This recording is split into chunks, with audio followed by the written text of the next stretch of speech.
noite, gente linda da Academia da Mente. Vamos lá finalizar nossa apostila sobre a dissonância cognitiva. Terça-feira começamos a falar um pouco mais falamos sobre a raposinha que desiste das uvas ali. Conversamos também, uma revisão breve sobre o nosso mês, como a gente conversou sobre a autoobservação, como a gente conversou sobre a metacognição, que apesar de parecidas, tem algumas diferenças ali. E aí, falando de dissonância cognitiva, como já é tradição, quinta-feira é dia da gente ilustrar nosso vídeo com algum vídeo de algum outro criador de conteúdo aí, de algum especialista, falando um pouco mais sobre esse tema. Curtam aí, porque quanto mais vozes interagindo, mais a gente cresce. Olá, bem-vindos à Nerdologia. Aqui é o Altair de Souza, cientista que tenta todo dia não criar uma justificativa para não ter de mudar de ideia à luz de novas evidências. Neste primeiro Nerdologia, com minha participação, vamos falar sobre um dos fenômenos mais atuais para entender o mundo de hoje. Ao mesmo tempo, este é um dos conceitos mais clássicos descritos pela psicologia. Falamos da dissonância cognitiva. Em 1934, um pesquisador americano chamado Leon Festinger estava interessado em estudar como as informações transmitidas por mídias de massa, na época os jornais, afetam a maneira como as pessoas comunicavam esta mesma informação de forma interpessoal, ou seja, pessoa a pessoa. A partir da observação dos comentários das pessoas sobre um terremoto ocorrido na Índia, os rumores que apareciam na boca do povo era de que a gravidade do evento e o número de mortes foram, na verdade, muito maiores do que de fato tinham sido.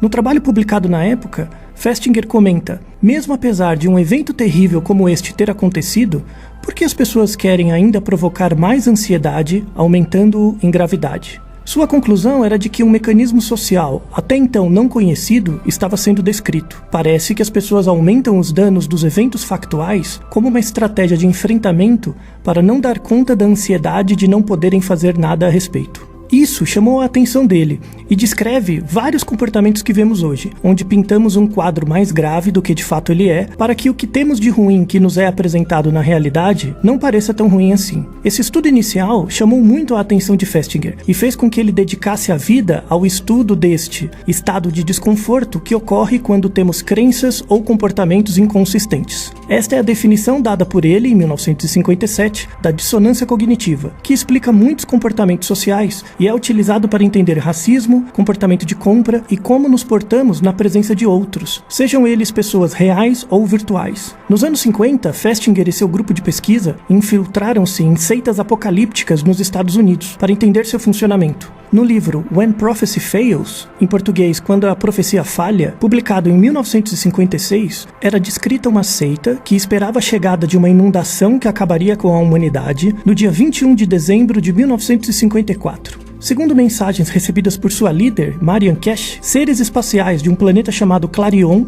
viriam buscar os escolhidos e salvá-los da inundação que começaria no Polo Norte e destruiria toda a cidade de Salt Lake. A carta premonitória escrita por Cash foi publicada no jornal da cidade e seus seguidores abandonaram os empregos e doaram suas posses para participar do evento.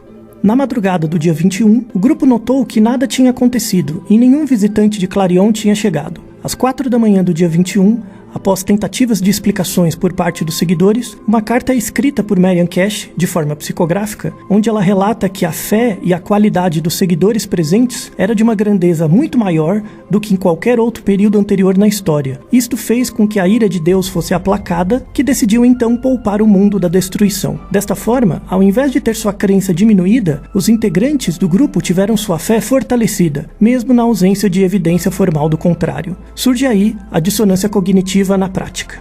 Vários trabalhos posteriores mostraram variações deste fenômeno. Em um experimento de 1959, um grupo de pessoas era submetida a uma tarefa muito chata, dobrar papéis de forma bem lenta. Posteriormente, eles foram divididos em dois grupos com a mesma função, tentar convencer um terceiro de que a tarefa que eles estavam fazendo era de fato divertida.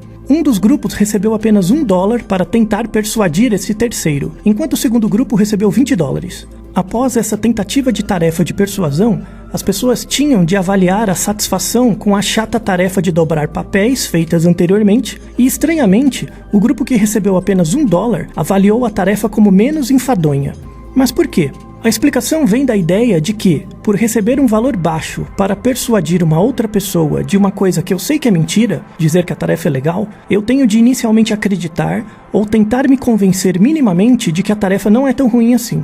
assim como no experimento sobre o terremoto indiano. Já para as pessoas que receberam $20, não havia um conflito, pois, como o valor é mais alto, elas justificam para si mesmas que estavam fazendo aquilo por dinheiro e não necessariamente porque gostavam.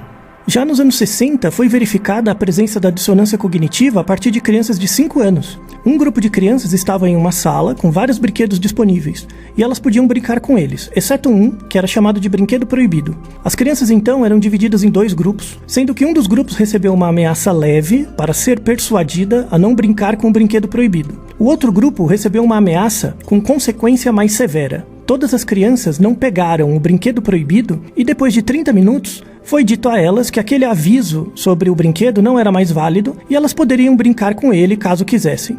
O que os pesquisadores notaram é que as crianças do grupo que recebeu ameaça de punição leve brincaram significativamente menos tempo do que as crianças do grupo que recebeu punição severa. Conversando com as crianças para verificar o porquê de não brincarem mais com um brinquedo proibido, as crianças sob ameaça mais leve, frente à dissonância de não poder brincar com um brinquedo, mesmo apesar de uma consequência externa mais branda, passaram a justificar para elas mesmas de que um brinquedo proibido não era tão legal assim. Elas criavam uma regra que reduzia o interesse de algo que elas gostavam para não lidar com o fato da consequência por não brincar com certo brinquedo não ser tão grave.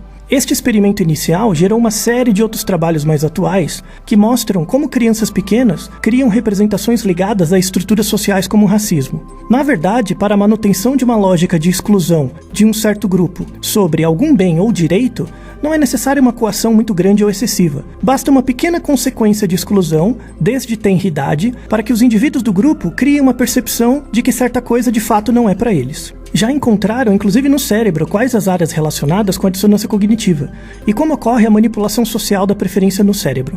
Em um experimento realizado em 2016 pela revista Psychological Science, mostrou-se que o número de likes, shares e dislikes eram influenciados pela quantidade de likes ou dislikes dadas por outras pessoas anteriormente. Se eu sei, por exemplo, que o máximo possível de likes de uma foto são 50 e uma certa foto tem 45 likes, isso aumenta a probabilidade de que eu também dê um like. Além disso, durante tarefas deste tipo, há uma área cerebral chamada área pré-frontal dorsolateral que é mais ativa, sobretudo para tentar reduzir o conflito da pessoa entre o seu desejo ou escolha particular e o que é esperado socialmente dessa escolha. É como se tivesse uma área do seu cérebro que tenta te falar o seguinte: eu nem queria mesmo, ou se tá todo mundo gostando, deve ser legal. Isso funciona para tentar lidar com o conflito cotidiano de não conseguir fazer tudo aquilo que realmente gostaríamos. No fundo, entender a dissonância cognitiva não é pensar que somos seres falhos ou que nossa racionalidade é limitada. Na verdade, sempre fazemos o melhor com as informações que nos são disponíveis. Tomar decisões com base na frequência do que os outros já fizeram é algo muito adaptativo e garantiu nossa sobrevivência como espécie. O problema é quando, sabendo dessa nossa tendência, o marketing e as redes sociais utilizam esse fenômeno descrito há quase 100 anos para impedir que tentemos controlar aquilo que nos controla. A criação de algoritmos que favorecem o aparecimento de coisas que corroboram o que já acreditamos, evitando o incômodo gerado pela dissonância cognitiva, faz com que passemos mais tempo na plataforma para, no fundo, consumir mais e entender menos como o mundo funciona. Entender a dissonância cognitiva pode nos ajudar a aprender muito sobre nós mesmos e o que nos incomoda, com o fato de entender que o mundo é muito grande, muito diverso e por isso mesmo muito complicado de lidar. Aceitar que o grande objetivo não é estar certo, mas sim cada vez menos errado, vai ajudar a entender que a dissonância cognitiva é uma forma de aprendizagem, para tentar controlar aquilo que nos controla e eventualmente mudar de ideia para voltar a um estado mais tranquilo, ao invés de apenas aceitar informações que nos são trazidas por bolhas ou algoritmos. Muito obrigado por chegar. Pois é, pessoal, é isso aí. A gente às vezes aceita cada pensamento, né? Seguinte, no bilhete lá no topo a gente já viu, né? A gente tinha um bilhete anterior, contava a história ali de uma menina, ele tá perguntando ali, ó, o nome da menina é, pela memória eu vou lembrar, Marco. Ah, a escola da menina fica onde? Ela fica perto da casa? Fica longe? Fica do lado? Tá escrito lá no bilhete todas as informações, então tranquilinho, vocês de memória vão fazer. Descendo um pouco, tem outra parte do texto do começo ali falando sobre a dissonância cognitiva, e aí descendo mais um pouco à esquerda chama-se espaços, pessoal, e a direita chama-se interrogação. O da direita eu nem preciso explicar muito, porque a gente já está fazendo aí durante esse mês vários exercícios desse tipo, né? Compreender o valor de cada imagem de acordo com o finalzinho, colocar ali na interrogação, né? Portanto, se cada imagem vale tanto, logo esse final aqui dá tanto.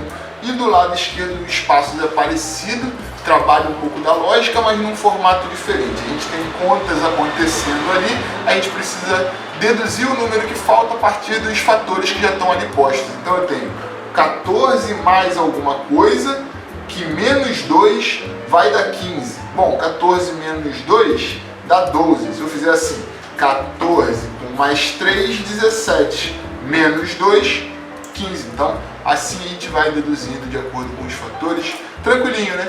No rodapé chama-se história, o enunciado está dizendo: leia a história com atenção para responder as perguntas à frente.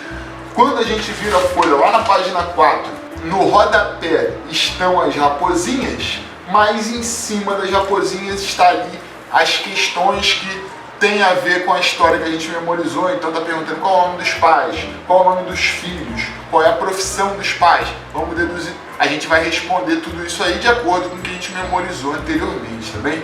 Estamos aqui na página 4, vamos lá para o topo, rimando. Complete as respostas com palavras que rimem. Então, o desafio é que todas as palavras que vão completar essas frases aí tenham a mesma rima, tenham o mesmo final. Pode ser com on, pode ser com ansa, talvez, mas tentem aí. Abaixo temos números postos ali para a gente encontrar operações possíveis para aqueles números. Então tenho logo 6, 6 e 12, eu botaria 6 mais 6 igual a 12. Embaixo eu tenho 7, 4 e 3, eu botaria 7 menos 4, 3. Tem destacado lá embaixo, ó, 7, 6 e 13. Eu botaria 7 mais 6 é igual a 13. Assim a gente vai formando os grupos e botando operações que façam contas possíveis aí. Certo? Então vamos para o lado chamado alfabética. A ideia aí é organizar os nomes que foram postos ali em ordem alfabética. Então eu sei que o A vai ser o primeiro, mas aí eu vou dizer, será que vai ser o Atanásio Eduardo ou será que vai ser o Azélio Mateus, o primeiro lá da lista? Em ordem alfabética, do primeiro até o último.